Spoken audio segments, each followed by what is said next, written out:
It's a pleasure to come here, and I don't get up to Albany that often. I teach sometimes, and most of the time, at New York University, and I also do some consulting work for some of the counties and villages and towns on Long Island where I live. I live near Stony Brook. So anyway, so it's a great pleasure to get up here and do something. Over the years, I've been doing things with the effective tax rate. But before I get to that, I'd just like to put you to the fact that Bob Wood and Don Boyd and a number of other people here did a study called the property tax in New York State. And primarily they were focusing in on the various kinds of impacts on school districts, or what the burden of school district taxes are, and so on and so forth. And they also did some stuff like that. A very, very good study. I enjoyed it, reading it. I picked up a lot of information. And I have to say that they did yeoman's work, because getting data on school districts and doing that kind of now, it is very, very difficult. So anyway, we'll move on a little bit. The first question I guess you probably have in your own mind is, what are the effective tax rates? You know, and you say, whoa, that's been asked of me many times. Well, recently, and I'll give you an example. Recently, I went to a cocktail party, and my up the block had a barbecue, cocktail, whatever. And we got to talking about taxes, because in the town that I live in, which is Smithtown, you know, they've been talking about building a new library, and oh, my taxes are going up. If I lived in Ulster County, my taxes would be half of what they are. And most people don't understand that may be true, but the value of their house is going to be half of what it is on Long Island. There's a big demand for housing, so prices have moved up during the year. So the effective tax rate is a measure of the nominal tax rate multiplied by the ratio of the assessed value to the market value of real property. In other words, what we're looking at here is this particular ratio, and we'll sometimes call the equalization rate. The equalization rate, okay, but you take the equalization rate, and now, why do we want to calculate this particular index here? Well, okay, local governments levy their property taxes on the basis of assessed values, which are a fraction or full or market value. These fractions can often range widely, you know, from one town to another. So if you want to do a regional study for the state of New York, or you want to look at the New York metropolitan region, you really can't do that, because the town that I live in versus Brookhaven town, which is next to us, and my colleague of mine has a house in Dutchess County, the assessors do different things to assess it. I live in a town that the assessment ratio is based on a 1947-49 period.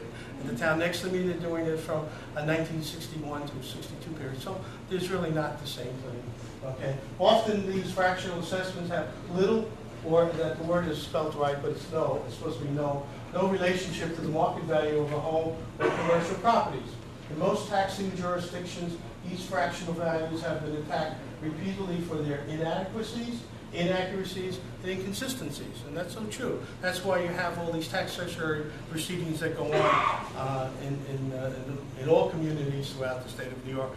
I would assume, I read a study a few years back that Nassau County and Suffolk County, they're fairly large, and in recent years, Nassau County, Mr. Swazi, who was the county executive, getting a lot of people at his door. So anyway, what we want to try to do is look at something a little different. So the effective tax rate is that nominal rate times the assessed value, or equalization rate, or assessed value divided by market value. Am I going fast enough, or should I slow down? All right. Okay. In this study that I've been working on for quite some time, we did it for two types of property: residential and commercial. Usually, the equalization rate is always applied to the overall tax rate of a community, but you can break that data down if you want to into residential, commercial, vacant land, and then there's utility properties and so on. But the two that have been of interest to me for quite some time are residential property and also with commercial property. Okay, so I'll give you a little background to this. In the between 1978 and 1982, I was working for the Center for Local Tax Research in New York City, and we published this thing called the effective tax rate. And the reason for that was to take a look at tax rates. I'm not leaving you guys out, okay? Looking at tax rates here, because there was a comparison that we should look at. Should we look at, say, something like New Jersey? What's happening between New Jersey, Connecticut, New York City? So the region that was defined at the time was 29 counties and 3 states, and then so many counties within each of those states. So I'll give you kind of a thing. Oh, I'm sorry. The next thing was that in 1998, I was having lunch with my colleague, friend, mentor, Dr. Dick Netzer, and we were talking about the studies that I had worked on at the Center for Local Tax Research. And he said, gee whiz, he said, I could use them every so often. And I said, well, maybe we should get some money and see if we could do it, right? And we did. We got some money from Cranes, and we went back and we checked to find out how well the data was, how available it was. And it was quite available, and it was even better because it was now in some sort of a computerized format, so that made life a little easier for us in the 21st century, you know. Anyway, so in 97 to 2000, we published the 98, 99, 2000 effective tax rates, and we were then looking at, Dick and I were looking at the kind of shifting that was going on between New Jersey, New York, and Connecticut. Number one, Connecticut has the lowest effective tax rates. Number two, New Jersey came in second. Number three, New York came in third. So, but they were all going down in the same direction. So, anyway, the structure of the study was the New York metropolitan region, states, which included New York, New Jersey, Connecticut. There were counties. The county number was 24, actually, and the towns were 560 towns, and the New York City counties, which were 5.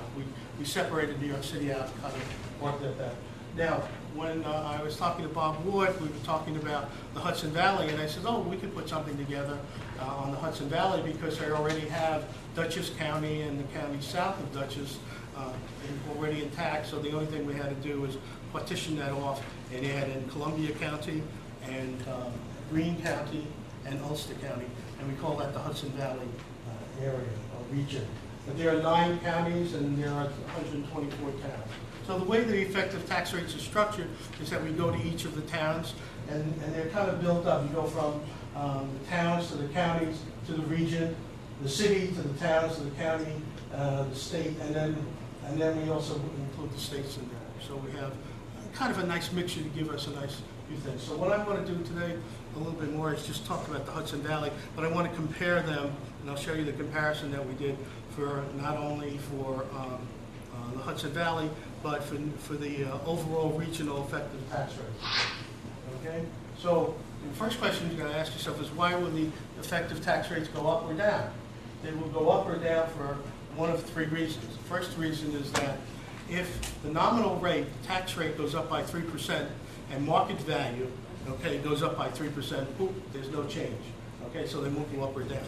The second thing is that if the nominal rate goes up by 3% and the market value goes up by 6%, the effective tax rate will drop. Conversely, if the market rate goes up by 3%, I'm sorry, the tax rate goes up by 3% and the market rate goes only up by 1.5%, the effect there is going to be down. So what we want to kind of look at, I mean, the rate will be up. So the whole objective here is to take a look at, see what was happening. So we did the calculations. These are the equalized nominal rates for the Hudson Valley. And you can see that over between 97 and 07, which is the time frame that we've been looking at, the Hudson Valley has gone down by 32.4%. Okay, that's telling us that value in total has been going up in some form or another. The New York Metro, New York City has only gone down by 4.13. And excuse me, I just recently had eye operation a couple last month, so I'm still kind of in the healing process, so I see these things a little differently. Okay, and then the overall New York Metro total of -7.9. Good, they're all declining, you know, but the Hudson Valley area has declined quite considerably. You know, probably that's because of the economy of the Hudson Valley area has been growing. people use the Hudson Valley area as a secondary home, as they did in the Hamptons many years ago, or as they used Long Island. But they're not doing that now because houses in Long Island and the Hamptons are $3, $4, $5, $10, $30 million, and people aren't doing that. Okay, so now we get into the guts, which is the effective residential rate. Okay, and we can see that once again for the Hudson Valley, you're down by 23.87%, and New York City it was up, and I mean that was up a little bit, and New York Metro total was 13, was up. That was kind of interesting on residential housing, but understandable because in New York City, what do we have? You have condominium, you have little apartments that used to rent out for $500 a month or $1,000 or $2,000 are now selling on the auction block for $1 million, $500,000, and so on. The next piece is the commercial rate, and so we look at the commercial rate here as for the Hudson Valley has gone down, which is good. That means that the Hudson Valley is attracting people to come here, attracting industry of some sort, one way or another. And compared to New York City, and New York City's value which is going to drive the rate down, has gone up. Office buildings, the cost of office buildings per square foot has risen significantly. The cost of smaller buildings, even brownstones that are used like this for research or just other types of purposes. And the New York Metro region has gone down by 23%.